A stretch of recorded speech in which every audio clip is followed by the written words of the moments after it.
Hi there, this is Gary Ryan Blair, and in this lesson titled, The High Cost of Selling Your Soul, we're going to focus on the enormous impact of both environmental and psychological hazards, so that you do not allow yourself to sell your soul, so that you're not persuaded to do something, especially something bad, because of the money or the reward that you will receive because of doing it. Now, let's begin with a question. Have you ever wondered what it means to be a canary in the coal mine? You see, life for a canary in a coal mine can best be described with 3 words. Short, but meaningful. See, the mining occupation has always been among the most hazardous, largely due to its poor ventilation systems. So the solution is rather simple. Bring a yellow canary down to the mine with you. You might ask why. Well, it's actually quite simple. See, canaries are especially sensitive to methane and carbon monoxide, which make them ideal for detecting any dangerous gas buildups. And as long as the bird kept singing, the miners knew that their air supply was safe. And a dead canary, on the other hand, signaled an immediate evacuation, as in, drop everything and run for the exit. Now, lest you're wondering if I finally stepped off the curb in oncoming traffic, I'd encourage you to see this message through to its conclusion, as this specific message is meant to serve as an early warning signal, one that could very well save you from becoming the canary in your very own coal mine. So let's talk about occupational hazards and how people sell their soul. See, an occupational hazard is defined as a working condition that could lead to physical or psychological pain and even death in some cases. And all occupations have hazards, as we're stating that. And there are 4. There are 4 specific types of occupational hazards. They're as follows. The first are chemical hazards. This is exposure to chemical substances that cause injury when they're absorbed through the skin and inhaling or even ingesting. As a result, people may suffer from respiratory diseases, skin diseases, allergy, heart disease, cancer, and neurological disorders.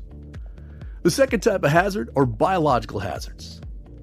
These hazards are manifested by diseases caused by bacteria, fungi, viruses, insects, dietary deficiencies, excessive drinking, allergies, brain fever, imbalances, and tetanitis. All of these tell upon a person's health. The third hazard are environmental hazards. Environmental hazards may include noise, air, and water pollution. It may even include vibration and shocks, radiation, excessive heat and cold, heights, and unstable flooring, as well as poor ventilation. These hazards can cause redness of eyes, genetic disorders, cancer, sterility, hearing loss, nerve injury, and many types of physical pain. Now the big one, the one I want to spend most of our time on, are psychological hazards. These type of hazards include stresses caused by various stressors, such as task and role demands, organizational leadership, unfocused goals, deadlines, and quotas, lack of group cohesion, interpersonal conflicts, value conflicts, bias and bigotry, sexual harassment, bullying of any type, rapid technological changes, as well as life and career changes. See, these type of hazards lead to emotional disturbances which impact self-esteem, self-worth, enthusiasm, and peace of mind, and which in turn lead to energy depletion, physical exhaustion, impaired health, and in some cases, even suicide. Now, for the purpose of this message, we are going to focus on the enormous impact of both environmental and psychological hazards, so that you do not allow yourself to be persuaded to do something, to sell your soul, especially something bad, because the money or the reward that you would receive in order to do it. So let's navigate the obstacles, the predators, and the bad actors. See, people tend to think that they have a strong character, and that this character of theirs will endure no matter the situation. Well, I've got news for you. It's not really so. See, we're all highly vulnerable to the incentives and the behaviors of our environment. And often the best that a person can do if they want to behave in a certain manner is to choose carefully the environment that will go to work on his or her character. See, an occupational hazard of the influencer crowd or the YouTuber, for instance, is that she becomes the sort of person who, in their desperate need to remain relevant, says whatever she thinks will get her the most attention, the most likes, and the most shares, rather than what she knows to be true, to be tasteful, educational, and informative. She sells herself out so often that she forgets the difference. And an occupational hazard for anyone in the social media or the news business is that in their rush to be the first to break the news and to obtain bragging rights, that they place speed ahead of accuracy and in doing so, they forsake their journalistic responsibilities. An additional occupational hazard for people in those industries is that they choose to censor opposing views. They choose to suppress First Amendment rights. They choose to share opinions and personal biases rather than factual reporting. And in some cases, they even manufacture news to accommodate their agenda. By engaging in these behaviors, they have in fact sold their souls. They undermine their own credibility, they've compromised their integrity, and they have placed seeds of doubt in the minds of their viewers. Let me provide you with a few more examples. See, an occupational hazard for someone who works for an undisciplined, unenthusiastic, unfocused, or morally deficient manager or company is that they lower their standards, they conform to mediocrity, and they simply waste some of the best years of their lives. Also, an occupational hazard for a politician is that by taking money from lobbyists, they immediately become yes men, nothing more than paid-for puppets and pawns. And by accepting favors or by engaging in unethical or, in some cases, even illegal behavior, they reduce themselves to being mere servants for the private interest of their dark-paying masters. In effect, they become seduced by the power and the privilege of the office, and they spend more time focused on getting reelected and less time on serving the needs of the very people who voted for them. These people not only sell their soul to the devil, but they've also sold out their country and their countrymen. This is a global and a systemic problem, much like cancer.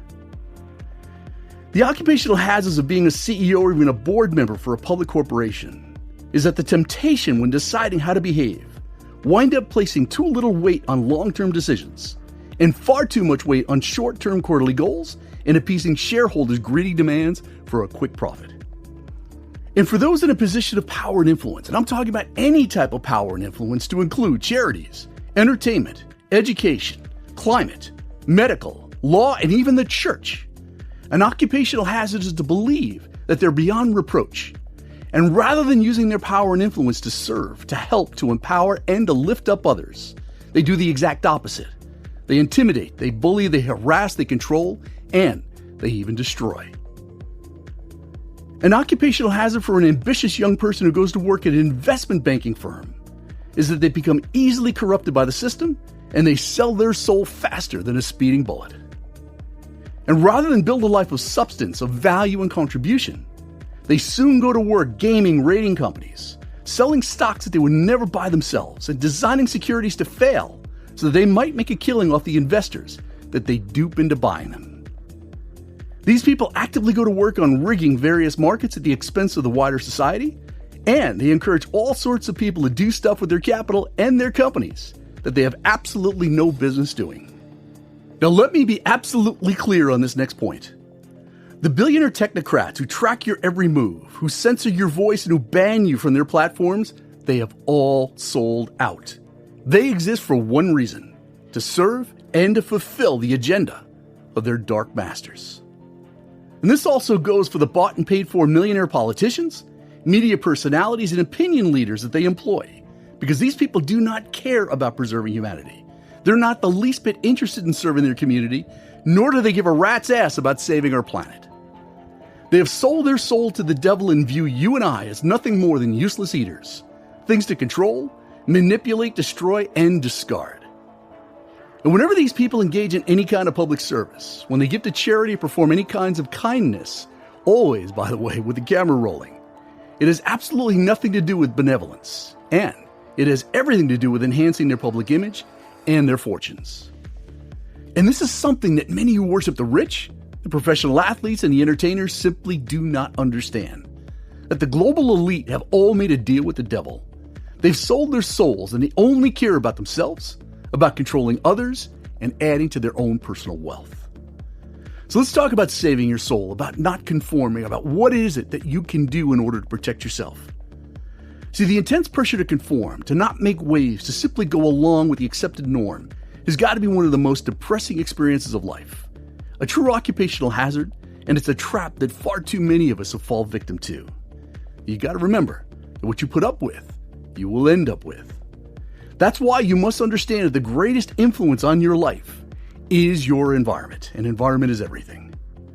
See, the environment we find ourselves in affects our moods, it affects our ability to form relationships, it affects our effectiveness at work and play, Our health, our earning ability, our grades in school, peace of mind, self-confidence, attitudes, our belief system, your environment impacts everything. Now, I want you to imagine yourself in an environment where you're challenged, where you're supported and feel more alive than you have in years. I want you to imagine yourself in an environment where your talents are nurtured, where risk-taking was encouraged, and where passion and creativity is unleashed. I want you to imagine yourself in an environment where integrity, where honor and doing the right thing was applauded, where transparency was truly transparent, and where trust, where integrity and respect were the only acceptable norms of behavior. Now, I want you to imagine yourself in an environment that reinforces the mindset you need, that helps you drive the results that you want, and which encourages you to take the necessary steps in order to live the life that you deserve. Just think about it. Wouldn't you feel like you could do anything? The world was your proverbial oyster, that no force on earth could possibly stop, spook, or slow you down. See, it's time to recapture your passion, your playfulness, your curiosity, and your inner strength to transform and to fast-track absolutely anything that you want in life. Now, as mentioned earlier, we're all highly vulnerable to the incentives and the behaviors of our environment. And often the best that we can do if we want to behave in a certain manner is to choose carefully the environment that will go to work on our character. See, a large part of being successful in life depends upon each one of us utilizing and managing our environment to assist us in living a life of excellence and of personal mastery. So I want you to watch yourself, protect yourself, love yourself, and be very aware of falling victim to occupational hazards. Because if you don't, you'll quickly suck the oxygen and the integrity out of your character, and you will become the canary in your very own coal mine.